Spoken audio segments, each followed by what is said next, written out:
کیا آپ جانتے ہیں کہ وہ کون سے صحابی تھے جنہیں نبی پاک صلی اللہ علیہ وسلم نے جنت کی بشارت 3 مرتبہ دی؟ کیا آپ جانتے ہیں کہ وہ کون سے خوش نصیب تھے جن کے لیے آسمان بھی شرم سے جھک گیا اور فرشتے بھی جن کا احترام کرتے تھے؟ کیا آپ جانتے ہیں کہ وہ کون تھے جنہوں نے اسلام کے لیے سب سے زیادہ مال خرچ کیا اور مسجد نبوی کی توسیع اپنے ذاتی خرچ سے کروائی؟ اور کیا آپ جانتے ہیں کہ کون تھے جن کی شہادت پر پورا مدینہ اشکبار ہو گیا اور آسمان بھی رو دیا؟ آئیے آج جانتے ہیں حضرت عثمان غنی رضی اللہ تعالیٰ عنہ کی وہ عظیم داستان جو ہر مسلمان کے دل کو چھو لے گی۔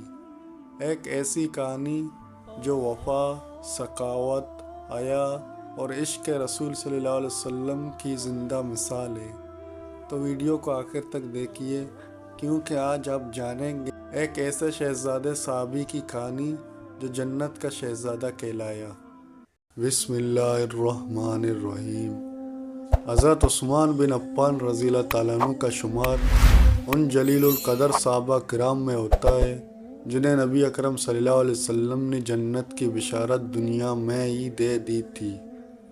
آپ کا شمار عشرہ مبشرہ میں بھی ہوتا ہے، یعنی ان 10 خوش نصیب صحابہ میں جو دنیا میں ہی جنت کی خوشخبری سے سرفراز کیے گئے۔ حضرت عثمان رضی اللہ تعالیٰ عنہ کی پیدائش مکہ مکرمہ میں ہوئی۔ مکہ اس وقت عرب کا سب سے اہم شہر تھا جہاں خانہ کعبہ بھی موجود تھا، اور عرب کے مختلف قبائل اپنے دینی، سماجی اور تجارتی سرگرمیاں یہیں انجام دیتے تھے۔ حضرت عثمان رضی اللہ تعالیٰ عنہ کی ولادت نبی کریم صلی اللہ علیہ وسلم کی ولادت سے تقریباً 6 سال بعد ہوئی۔ بعض روایات کے مطابق آپ رضی اللہ تعالیٰ عنہ کی پیدائش 573 عیسوی میں ہوئی۔ آپ رضی اللہ تعالیٰ عنہ کا تعلق قریش کے سب سے معزز اور مالدار قبیلے بنو امیہ سے تھا۔ آپ کے والد کا نام عفان بن ابی الحاص تھا جو اپنے وقت کے ایک معزز، مالدار اور نیک دل انسان تھے۔ آپ رضی اللہ تعالیٰ عنہ کی والدہ کا نام اروی بنت قریظ تھا جو حضور اکرم صلی اللہ علیہ وسلم کی پھپھی ام حکیم بیضہ عبد المطلب کی بیٹی تھی۔ یوں حضرت عثمان رضی اللہ تعالیٰ عنہ نسب کے اعتبار سے حضور صلی اللہ علیہ وسلم کے قریبی رشتہ دار بھی تھے۔ جس وقت حضرت عثمان رضی اللہ تعالیٰ عنہ کی ولادت ہوئی اس وقت مکہ میں عرب کی روایتی قبائلی زندگی رائج تھی۔ لوگ بت پرستی میں گرفتار تھے، ہر قبیلہ اپنا الگ بت رکھتا تھا، مگر حضرت عثمان رضی اللہ تعالیٰ عنہ کی والدین نیک سیرت، خوش مزاج اور سخی مزاج لوگ تھے۔ حضرت عثمان رضی اللہ تعالیٰ عنہ کی پیدائش خاندان بنو امیہ کے لیے خوشی اور فخر کا باعث بنی۔ چونکہ بنو امیہ مکہ کا ایک با اثر اور مالدار قبیلہ تھا، اس لیے پیدائش کے موقع پر خاندان میں خوب خوشیاں منائی گئی، اونٹ ذبح کیے گئے، بچوں اور مسکینوں میں مٹھائیاں تقسیم کی گئی۔ عرب میں رواج تھا کہ نومولود بچے کا نام دادا یا خاندان کے بڑے بزرگ رکھتے تھے۔ حضرت عثمان رضی اللہ تعالیٰ عنہ کا نام ان کے دادا ابی العاص بن امیہ نے عثمان رکھا۔ عثمان کا مطلب ہوتا ہے چاند سا روشن، سعادت مند یا خوش نصیب۔ بعض مورخین کہتے ہیں کہ یہ نام انہوں نے اس لیے رکھا کیونکہ حضرت عثمان رضی اللہ تعالیٰ عنہ کی پیدائش کے وقت آسمان پر 14ویں کا چاند روشن تھا اور رات بڑی دلکش تھی، اس نسبت سے آپ کا نام عثمان رکھا گیا، اور بعد میں آپ اپنی روشنی و سعادت کے باعث دین اسلام کے چمکتے ستارے بنے۔ حضرت عثمان رضی اللہ تعالیٰ عنہ کا بچپن عرب کے شرافت، وقار اور دیانتداری کے ماحول میں گزرا۔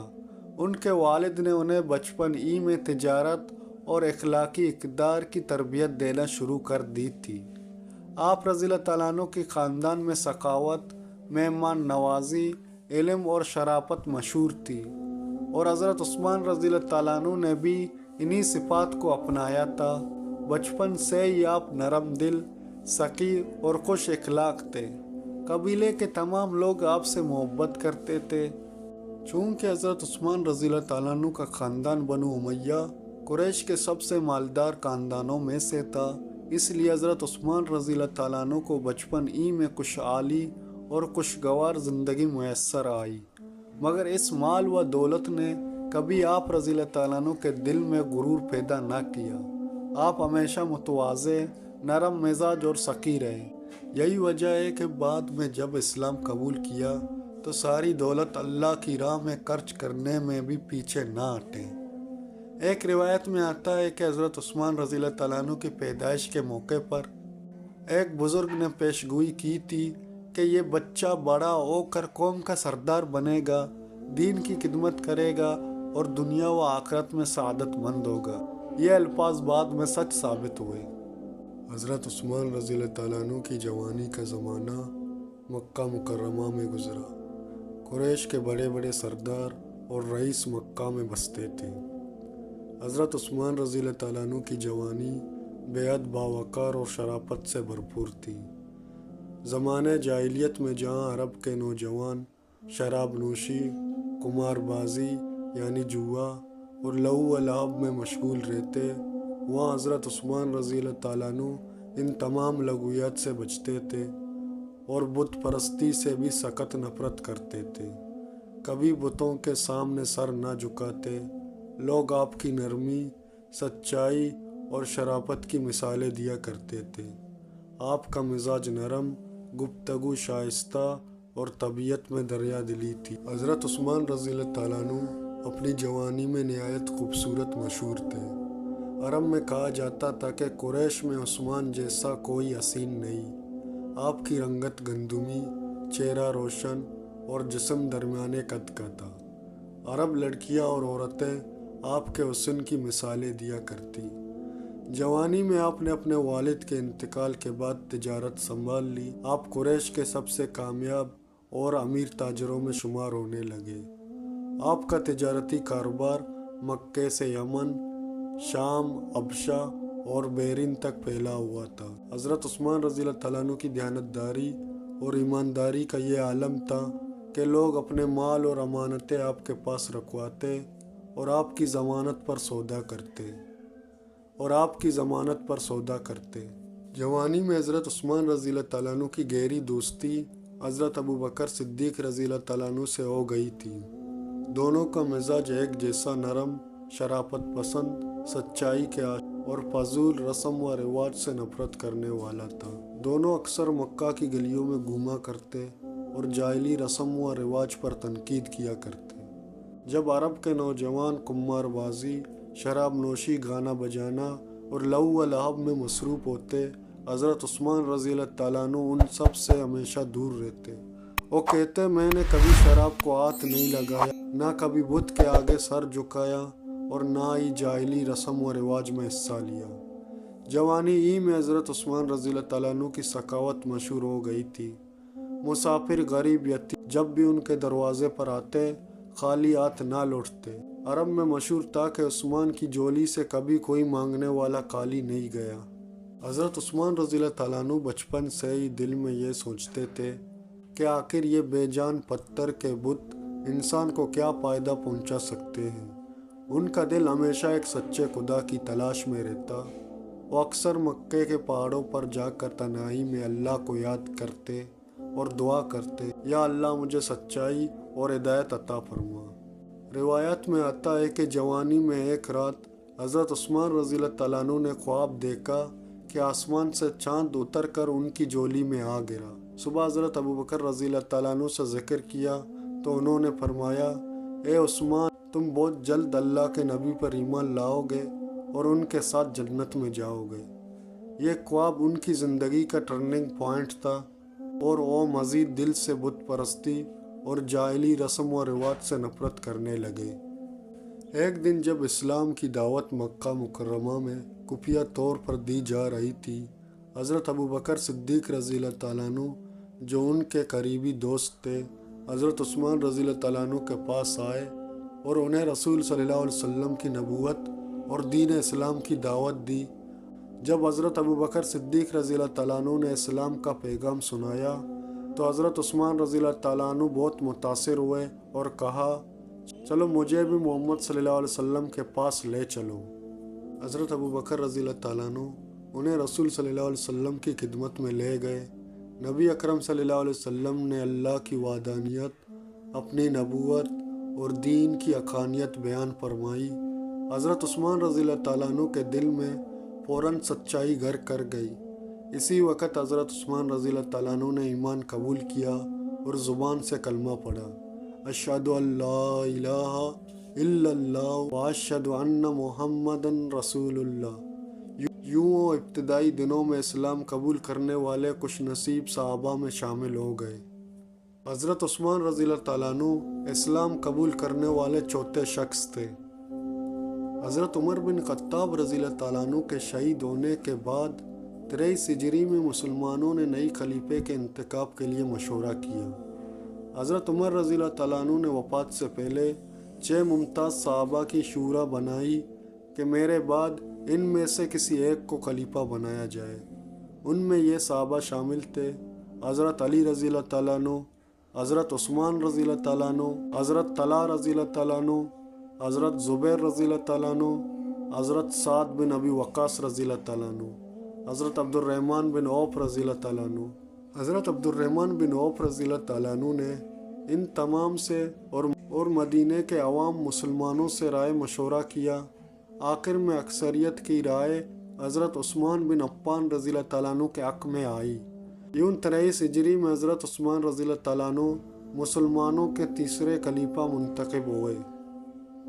حضرت عثمان رضی اللہ تعالیٰ عنہ کی خلافت 12 سال قائم رہی۔ پہلے 6 سال میں اسلامی ریاست خوشحالی اور ترقی کے راہ پر تھی۔ بڑے بڑے علاقے فتح ہوئے اور سلطنت کی سرحدیں ایران، روم، آرمینیا، افریقہ تک پھیل گئیں۔ خلافت کے آخری 6 سال میں فتنہ پرست لوگوں نے مختلف علاقوں میں گورنروں کے خلاف لوگوں کو اکسانا شروع کیا۔ ان میں ایک منافق عبداللہ بن سبا بھی شامل تھا، جو مسلمانوں کے درمیان سازشیں کر کے بغاوت کی آگ بھڑکانے لگا۔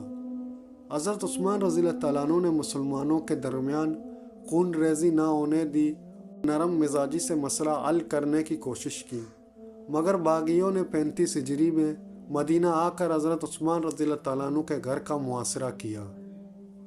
35 ہجری 18 ذو الحجہ کا دن تھا۔ مدینہ منورہ میں حضرت عثمان رضی اللہ تعالیٰ عنہ کا گھر محصور تھا۔ کئی دنوں سے باغیوں نے پانی بند کر رکھا تھا اور حضرت عثمان رضی اللہ تعالیٰ عنہ روزے سے تھے۔ اسی دن صبح کے وقت آپ وضو کر کے قرآن مجید کی تلاوت میں مصروف، آپ کے ہاتھ میں مصحف تھا اور سورۃ البقرہ کی تلاوت فرما رہے تھے۔ گھر کا دروازہ بند تھا، لیکن باغیوں کا ایک گروہ دیوار پلانگ کر اندر داخل ہوا۔ حضرت عثمان رضی اللہ تعالیٰ عنہ کے اہلیہ نائلہ بنت فرافصہ رضی اللہ تعالیٰ عنہ آپ کے قریب تھی۔ جو ہی باغی اندر آئے، حضرت عثمان رضی اللہ تعالیٰ عنہ نے فرمایا، کس کے کہنے پر تم مجھے قتل کرنے آئے ہو؟ کیا تمہیں رسول صلی اللہ علیہ وسلم کی وہ حدیث یاد نہیں جس میں فرمایا، عثمان کو اللہ ایک قمیص پہنائے گا، لوگ چاہیں گے کہ وہ اتار دے لیکن وہ اسے نہ اتارے گا یہاں تک کہ اللہ سے جا ملے گا۔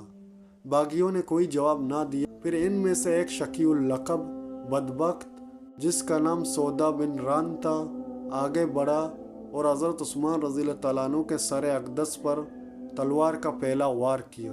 حضرت عثمان رضی اللہ تعالیٰ عنہ کے سر سے خون بہنے لگا اور وہ خون قرآن پاک کی ان آیات پر گرا، فَسَيَكْفِيكَهُمُ اللَّهُ وَهُوَ السَّمِيعُ الْعَلِيمُ، سورۃ البقرہ آیت نمبر 137۔ ترجمہ: پس اللہ تمہارے لیے ان سے نمٹ لے گا اور وہ سب کچھ سننے والا اور جاننے والا ہے۔ پہلے وار کے بعد ایک اور بدبخت باغی آگے بڑھا اور آپ کے سینے پر وار کیا، جس سے حضرت عثمان رضی اللہ تعالیٰ عنہ شہید ہو گئے۔ اسی دوران آپ کی اہلیہ نائلہ رضی اللہ تعالیٰ عنہ نے عملہ آوروں کے ہاتھ کر کے روکنے کی کوشش کی، لیکن ان میں سے ایک نے تلوار کا وار کر کے ان کی انگلیاں کاٹ دی۔ حضرت عثمان رضی اللہ تعالیٰ عنہ اسی حالت میں شہید ہوئے۔ ان کے ہاتھ میں قرآن تھا اور زبان پر اللہ کا ذکر جاری تھا۔ تو معزز سامعین، یہ تھا حضرت عثمان رضی اللہ تعالیٰ عنہ کی پیدائش سے لے کر وفات تک کا مکمل اور تفصیلی واقعہ۔ امید کرتا ہوں آپ کو ویڈیو اچھی لگی ہوگی۔